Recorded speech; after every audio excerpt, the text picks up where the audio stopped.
Thank you very much. So that's how they stand at the moment. That's the classification as they are. 3 seconds to Vestra, 4 to Lutsenko, and Christoph is still in the lead, but I think he's got better time trialists behind him in the shape of both Vestra and Lutsenko, but the power of the title and indeed the leader's jersey is not to be discounted at a moment like this. He's gone well on the time trial when he's had to in the past. Yeah, Vestra is certainly not a bad time trialist, and we saw in the first stage how well he's going, and that's now rolling over 55.11 on that specialized bike that he's riding. Well, he's doing a fabulous job, but so are the men behind him.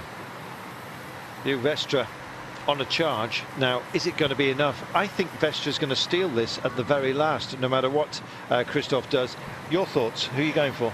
Well, I'm still sticking with Christoph, but it's certainly not going to be an easy one for him. No, it's not, and not for Vestra either. He's got to make up 12 seconds at the top of the day. I think he can do it. Alexei Lutsenko will try and stop him. Here's Tony Martin then, and this is going to be potentially a monster time. It's going to be close, actually. There's Bodnar. He's been beaten a couple of times this season. 25 meters to go. It's going to be even tighter than perhaps we thought. Is he going to get there? Oh! Second quickest, 0.57, and spitting bolts will be Tom Bowley, I'm afraid. It was 0.7 down. How tight is it at the top? Morkov has been caught coming across the line. Our leaders have all got the same time, split by split second. That's remarkable. Yeah, it's been some time since I've seen that, certainly at this length of a time trial. 17:39.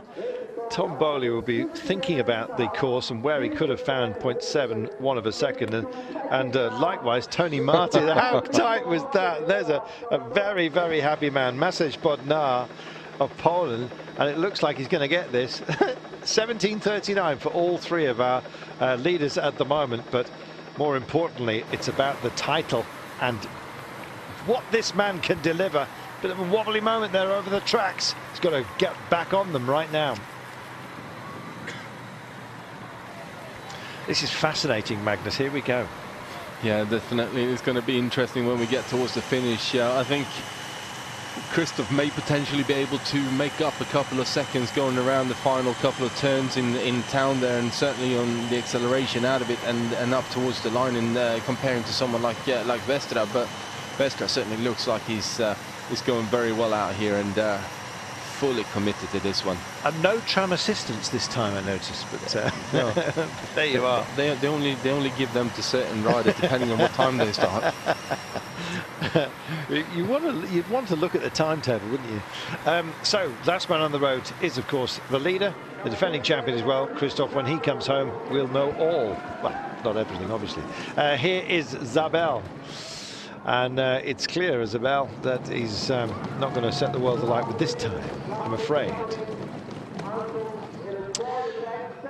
Hooking back, Turbo Durbo is going to finish fairly soon. Luke Durbridge, it'll be a decent time for Lucky Luke in a few moments' time. Then Van Lerbacher, who's been outstanding, so has Mads Pedersen.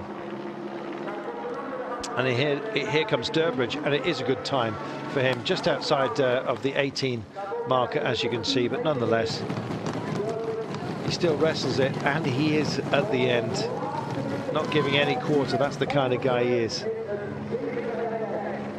Absolutely empty at the end. That's what you want. That's what you want, and that's certainly what this time trial course tends to deliver you as well. Is a very empty feeling when you're coming across the finish line. This is important.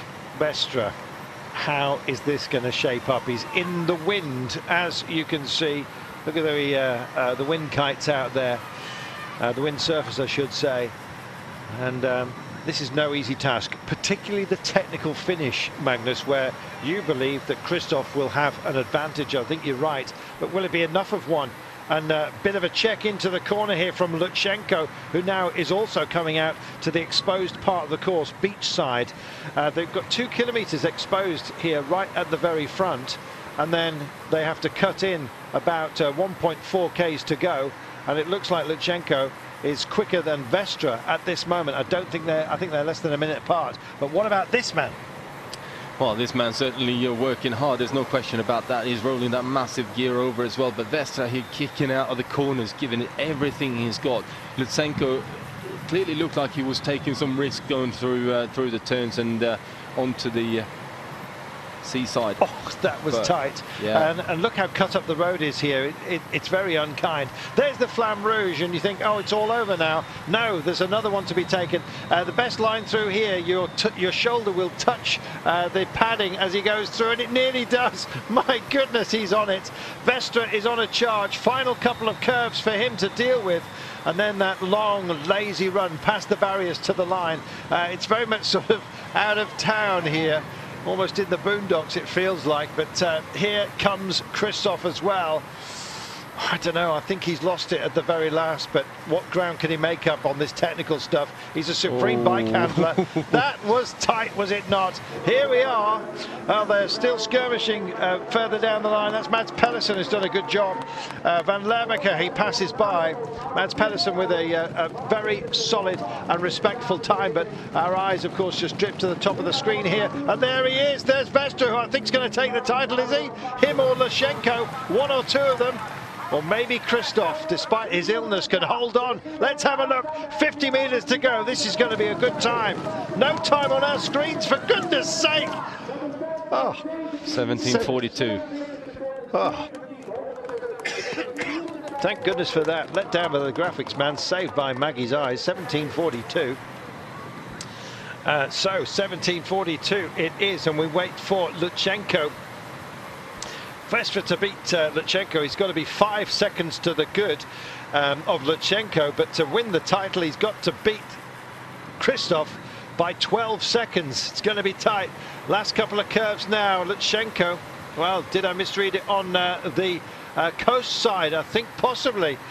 Has Vestra beaten Lutsenko by the 5 seconds he needs to beat him? And more importantly, the 12th that he needs to beat Christoph. Has he snatched the title? Oh, testy little curve. It's a nasty one as he goes into the rain gutter. Again, a little bit of a cowling on one of the drain caps here, and he's 350 meters to go. Here we are. So Lutsenko has to cross the finish line 17:47 to hold on to his second place, and then Alexander Christoph has to go in at 17:54. He hasn't done it. Lutsenko has not done it. 52. I'm afraid it's not going to be there, and his teammate Vestra will have bragging rights at the dinner table tonight. And Lutsenko may have to offer an apology if Christoph comes on across the line and beats them. So Vestra is the only man who can deny Alexander Christoph. Right now, 17:42, so Christoph needs to finish in a 17:54 or less. All right. Yeah, to hold the win, definitely. 17:54 target time. Here we are. I think it might well be a snatch by Liu Vestra at the very last. We've got no rolling time on Alexander Christoph at the moment, as if to just add to the drama here. 17:54 target time for Alexander Christoph. He could do with a 17:53 to absolutely make sure. 350 meters. No time on your screen at the moment. We haven't got one on ours either. And Christoph sails into the final couple of curves. 250 meters to go right now. And at last we get it. And he has just lost it at that point. Title has gone to Liu Vestra. Alexander Christoph. Brave effort it was by a man coming back from illness, don't forget. Brave, gutsy fight by Christoph.